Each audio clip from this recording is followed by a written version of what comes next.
Ada apa? Katakan. Ada apa teman-teman? Nanti kalau memang sudah, kita lanjutkan ke modul 3. Iya. Pertanyaan banyak. Angka-angkanya Bu ya. Oke. Modul. Ding. Wah, jadi melek. Modul 3. Modul 3 kita akan membahas mengenai analisis biaya pesanan. Oke. Apa itu? Pengusaha harus belajar dengan tekun. Ada akumulasi biaya pesanan, metode akumulasi biaya, ada proses costing, dan ada job cost. Apa itu?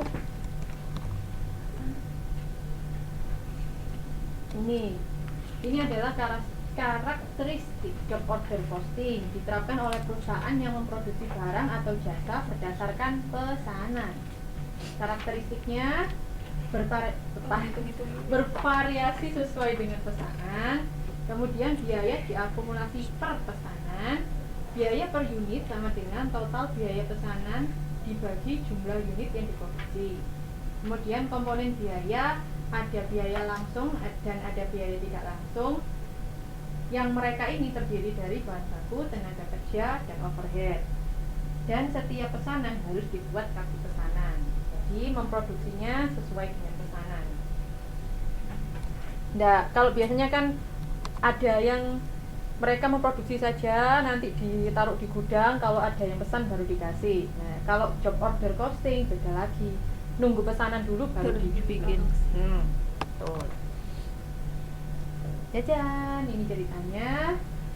Ada pesanan dulu, terus menerima pesanan, dijadwalkan kapan bekerjanya, kemudian pemasangan material, dan baru mulai produksi dan dikasih ke pemesan. Dan itu ini adalah kartu biaya pesanan. Seperti syarat yang terakhir tadi kan, setiap pesanan harus dibuat kartunya. Nah, ini kartu biaya pesanan adalah dokumen yang digunakan untuk mengakumulasi setiap biaya yang dibebankan ke pesanan tertentu dalam sebuah metode akumulasi biaya pesanan. Ini contoh kartunya ada di tabel 3.1. Ini disebut berbentuk skrontro. Bentuknya seperti ini. Apa itu Bu? Ya bentuknya. Masih bentuk Pak. Bentuk tabelnya kalau model begini disebut Skontro. agak susah. Kalau ini berbentuk stafel. Oke. Kalau tadi di sini. Ini skrontro. Kalau ini stafel, bentuknya seperti ini. Nah, apakah kalau kita membuat kartu pesanan harus kedua bentuk ini? Tentu tidak. Teman-teman bisa membuat berdasarkan kesepakatan dari perusahaan. Nanti lebih mudahnya seperti apa, biar bisa dimengerti semuanya, bisa dibikin sendiri model kartu pesanannya. Kalau ini klasifikasi biaya dalam job order costing. Seperti kita tahu bahwa biaya itu ada 3 hal: biaya bahan baku, overhead, dan tenaga kerja. Biaya bahan baku ada yang langsung dan ada yang tidak langsung. Yang tidak langsung, baik yang bahan baku maupun tenaga kerja, masuk di sini. Di sini masuk ke overhead. Sedangkan yang langsung masuk ke BDP. Apa BDP? Apa BDP? Biaya Kasar. Depresiasi pakai apa ya? ayo apa? BDP. BDP capek deh. Pernah denger. biaya dalam proses. Tuh, Jadi yang langsung biaya langsung masuk BDP. Tapi kalau biayanya overhead, dia tetap ada di overhead. Tuh. Oke, nanti ada overhead yang dibebankan, nanti baru dia masuk. Nanti ada gambar selanjutnya. Sekarang untuk masalah akuntansi biaya pesanan. Masalah akuntansi dalam job order posting, yang pertama, akuntansi untuk bahan baku dicatat pada saat pembelian dan pemakaian. Jadi ini lebih kepada penjurnalan. Nah, teman-teman masih ingat cara menjurnalkah? Masih kan ya? Barusan. Jadi untuk jurnalnya bahan baku, kita jurnal saat beli dan saat dipakai. Kita melakukan penjurnalan itu. Akuntansi untuk tenaga kerja dicatat pada saat terjadinya, saat didistribusikan, dan saat pembayaran. Yang ketiga, akuntansi overhead pabrik dicatat saat pembebanan aktual dan menghitung serta menutup di akhir periode. Kemudian ada akuntansi penyelesaian dan akuntansi untuk penjualan dicatat saat penyerahan barang dan pengakuan pendapatan.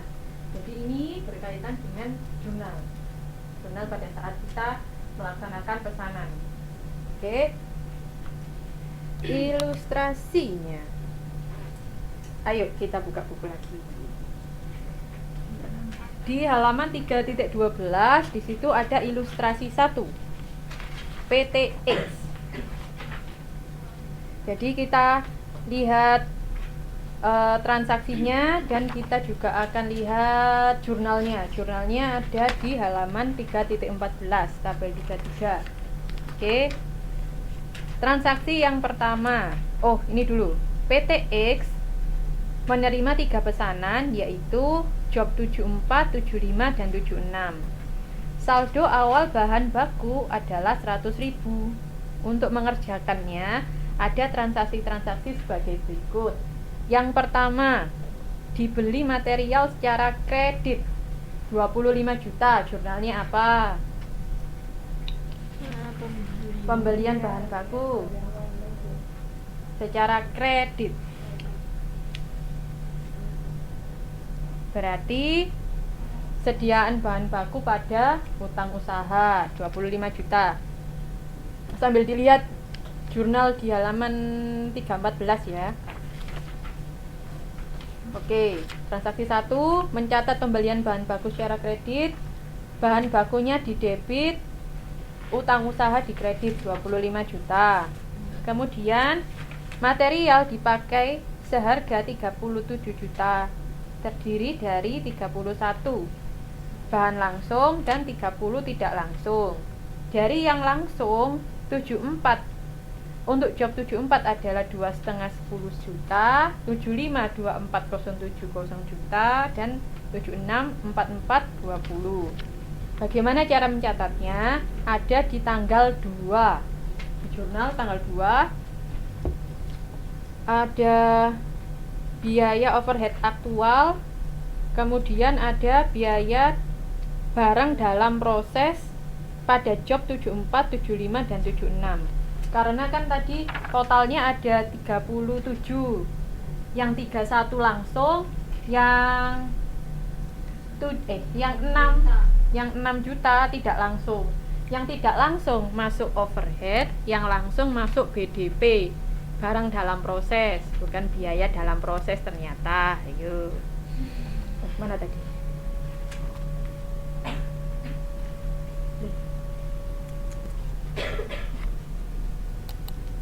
Ini bahan baku yang 31 langsung masuk sini, yang tidak langsung 6 juta masuk sini overhead. Oke, jadi maka itu di jurnalnya ada biaya overhead aktual, ada BDP sebesar masing-masing itu. Jadi sediaan bahan baku 37 juta. Kemudian transaksi yang C, gaji dan upah 31 juta, terdiri atas 20